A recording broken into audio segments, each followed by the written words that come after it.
अच्छी अच्छी जैकेटें पापा मंगाते हैं हमारे, आज भी कपड़े हमारे लिए इतने छांट छांट के लाते हैं बेचारे अच्छे से, कह रहे हमारा लड़का अच्छा लगना चाहिए। बचपन से उनका यही रहा, हमारा लड़का अच्छा लगना चाहिए, अच्छा लगना चाहिए। और मुझे आज भी याद है मैं कितनी बार इस बात के लिए पिटा हूं कि बाल ऊपर क्यों रखता है। 12वीं क्लास तक तो हमारी स्थिति ये थी कि अगर घर वालों ने ये देख लिया कि कंघे से इसने बाल 2 मिनट से ज्यादा काटे हैं तो पीछे से सीधे डंडा आता था, बनवाऊं हीरो भी। पता नहीं घर वालों को क्या लगता था कि अगर हमारा लड़का थोड़ा सुंदर बन के चला गया, 2-4 कन्याओं ने इसे देख लिया, जबकि हम ऐसे बाप हैं कि हमारा बेटा अगर कम सुंदर दिख रहा है तो हम कहेंगे बेटा अच्छे से जाओ, लोग तुम्हें देखें, मतलब अपोजिट है सीधा का सीधा। और हमारे माता पिता का क्या रहता था, अच्छा लग जाए। मुझे आज भी याद है कि हमारे घर में क्रीम सिर्फ हमारी बहन के लिए आती थी, फेयर एंड लवली, क्योंकि बहन का रहता है भाई कि बहन गोरी दिखेगी, वो रिश्ते रिश्ते वाले आएंगे, ये सब लफड़ा रहता है।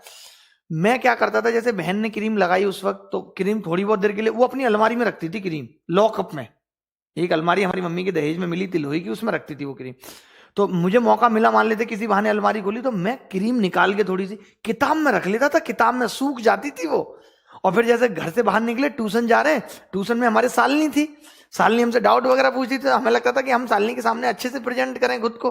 कपड़े हमारे पास एक ही जोड़ी थे, संडे टू संडे धुलते थे उनको, बट कम से कम चेहरे से तो वो करें। और दाढ़ी काटने की तो सख्त हिदायत थी कि जब तक 12th नहीं होगा तब तक दाढ़ी नहीं काटोगे तो बाल नहीं आ जाते दाढ़ी के घूम के, ऐसे करके बाल जो आ जाते हैं ऐसे घूम के। तो हम क्या करते थे, रास्ते में पानी से फिर उस क्रीम को मल के, सूखी रहती थी, फिर मुंह पे लगा लेते थे। और वो भी फेयर एंड लवली, कोई बड़ी क्रीम हो, मतलब सालनी मुझे आज लगता है पहचान भी लेती होगी कि ये फेयर एंड लवली पोत के आया है। कुछ फायदा नहीं हुआ भाई सब कुछ भी। 10th क्लास में ट्यूशन पढ़ते थे, स्कूल हमारा हमेशा बॉयज का रहा, कभी उसके अंदर महिलाएं नहीं थी। तो बड़ी ये दुख भरी कहानी है, मतलब जो मुझे लगती है। जब हम नए नए, मतलब 10th क्लास की बात है, कैसे किसी दिन सालनी नहीं आई ट्यूशन में, तो हम भगवान से प्रे करते थे, हे भगवान सालनी को बुला दो ट्यूशन। हमारा कुछ भी नहीं था, वो बस हमसे सवाल पूछती थी और हमें अच्छा लगता था कि हम सीबीएसई बोर्ड के सवाल भी बता पा रहे हैं, क्योंकि हम हिंदी मीडियम के बेकार विद्यार्थी, तो हम बता पाते थे सवाल। फिर एक दिन क्या हुआ कि हम जैसे ट्यूशन से निकले, एक मोटा सा लड़का आया, 2 लड़के आए बाइक पे, हम तो खटारा सी साइकिल पे जाते थे, बोले सुन आज के बाद तुझे इस बैच में ना देख लूं। हमारी इतनी हालत खराब हुई, 2 दिन तो हम ट्यूशन नहीं गए। तीसरे दिन हमने गुरुजी को कहा कि गुरुजी किसी और टाइम पे उनके घर जाके कि गुरुजी हमें सुबह के बैच में शिफ्ट कर दीजिए, कि वजह क्या है। मैंने कहा नहीं गुरुजी सुबह में कर दीजिए।